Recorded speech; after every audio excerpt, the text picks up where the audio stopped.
Hey everybody, Chris here. Just giving you guys a video and update on the Gouldian breeding.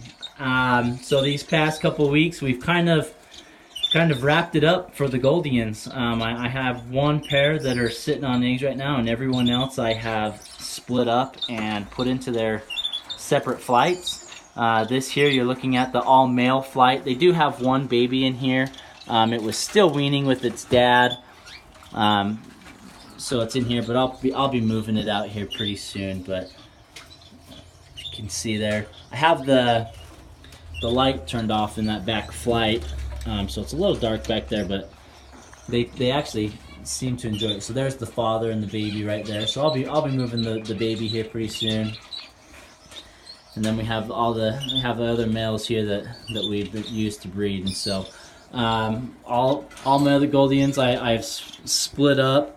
You know, I've put my societies together, so maybe I'll do a few short videos on them in the future and their breeding. So this cage down here is my last pair of Gouldians that I have set up together to breed, and they have 4 babies right now that are pretty much weaned. I think within these next couple days I'll be comfortable and I'll move them out. They've done great. All 4 babies are healthy and strong. They're flying good. There's mom there that's closest to us. And there's 1, 2.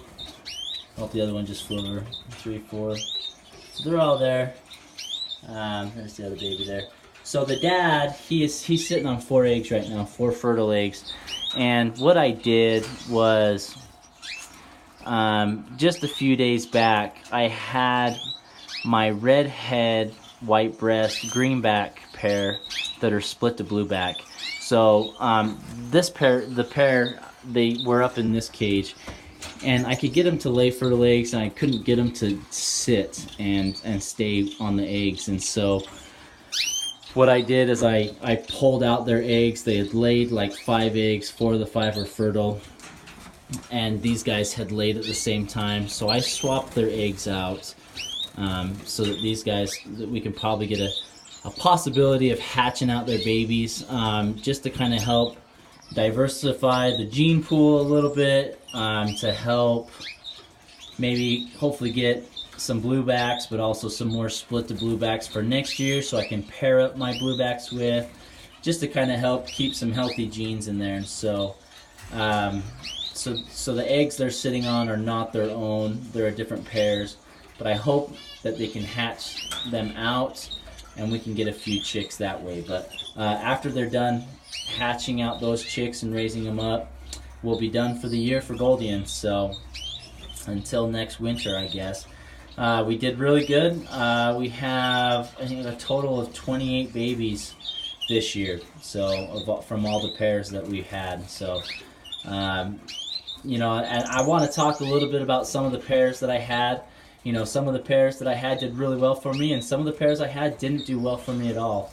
And you know, that's a part of breeding, and you can have the most experienced breeders in the world and have those issues, or you can be your first pair and have those issues, or have success. And so kind of wanted to talk about some of the things that we tried to do throughout the breeding season to try and have success, and some of that worked for us and some of it didn't work at all. And so I mainly want to focus on my pairs that I had in these 3 bottom cages. That one, I don't have any birds in there, the lights are turned off. But so in this cage, I had the birds that I have in there now. I had that pair. They were just a normal greenback pair for me, red-headed. And then in this pair, I had a yellow-head greenback pair. And then in this cage, I had a red-head, white breast, greenback that was split to blueback. And you know, throughout the year, these bottom cages didn't do good for me at all. And you know, I could get them to lay eggs. They would be fertile, but then midway incubation, they would stop sitting, or they would skip a night, you know, and so the eggs would die. So I added these lights. They're just on a timer, just some Christmas lights there.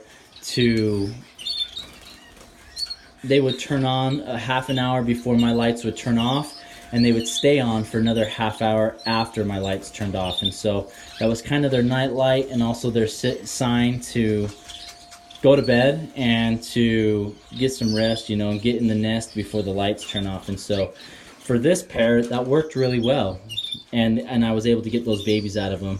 These two pairs, it still didn't really work, and so I took this pair and I moved them up top here to this corner, and they went to nest, and there's the male right there. They went to nest, and I got the one baby that's right there. That's all I got from that pair.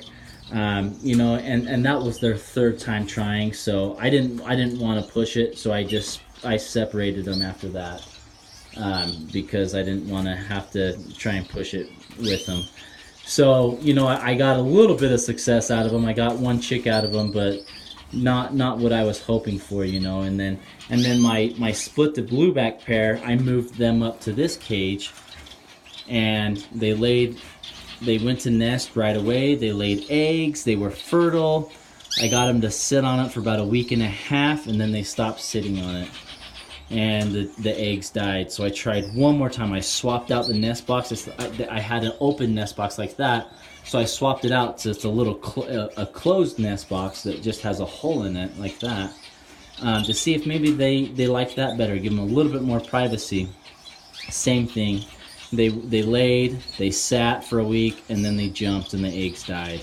And so I was kind of frustrated, you know. I haven't had any success with this pair at all, you know, and it was too late in the breeding season. I couldn't pair them up with a different bird, you know, because most of my birds were already done or they had babies in the nest. And so what I did is I just let her lay one more time, and that's when I took the eggs and I put them down here with this pair. And so, you know, I just want to emphasize that, you know, some pairs, they hit it off right away and they're really successful, and other pairs, you know, they just don't do very good. And so it's hard sometimes to try and find that balance, or to try something different each time they try and breed, just to see what they like, or to see if that works for them. And you know what, sometimes the pairs, they just don't like each other. It's plain and simple, and they're not very good at breeders because they're not a true pair, I guess is what you could say. And so, you know, but all the other pairs that I had, you know, my blueback pair, I got 6 babies from them. I had a pair in here. I got 4 babies from them, and then the female had, actually passed away. She kind of had that freak accident. And then I had my yellowbacks in here. I got 8 babies from them. I had another pair in there before I had moved the other, and I'd gotten like 4 babies from them. So, you know, so the other babies, the other pairs, they did great.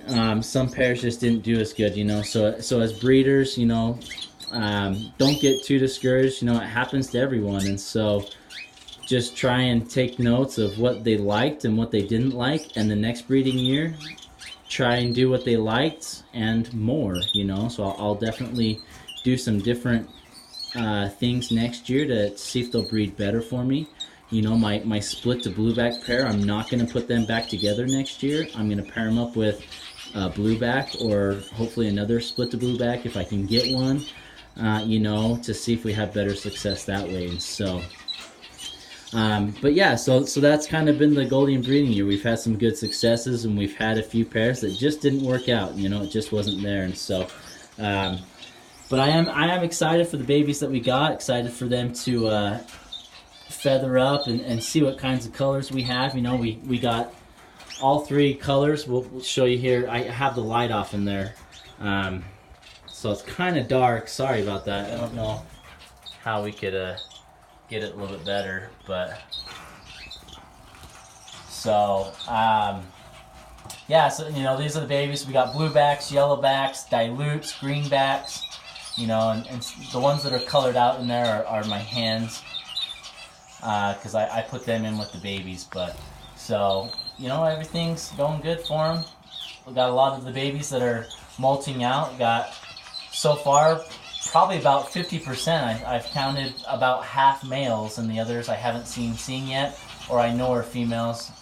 But so I think overall I'll call the Gouldian breeding for 2017 and 18 a success. And you know, and Got quite a few people waiting to buy some of these babies. So I'll definitely trade some out to get some new bloodlines. You know, it's always important to try and get new bloodlines so that you're always keeping the gene pool fresh and clean. And so, you know, you've had a successful year when your males are super tired.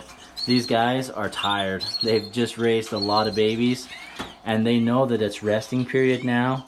And so they're just on vacation mode. They're just taking a break. They're just chilling. And so, you know, and it's important right now to keep giving them, you know, some egg food and seed, fresh water, give them the vitamins and nutrients that they need. You know, now he's starting to sing. He's perking up a little bit there. They'll be starting to molt here within the next month or two, and so I want to make sure they have the nutrients necessary to be able to molt properly and you know, not have any issues or die because they have a lack of nutrients or anything like that. And so, but yeah, so that's the updates on the Gouldians. I'll probably, you know, I'll keep us up to date on this pair, see if they hatch those babies out. But, you know, as far as breeding goes for Gouldians, I think we're about done for this year. And I'll definitely keep an update on all of the babies that are molting out, let you guys see the colors of them. And, you know, hopefully within the next month or two, things will warm up and I'll be able to let them outside into the aviary and get some sun on them, and you guys can see how true and beautiful these birds really are. And so thanks for watching. If you guys have any questions, any comments, please let me know. I'd be more than happy to make a video about them. So thanks, guys.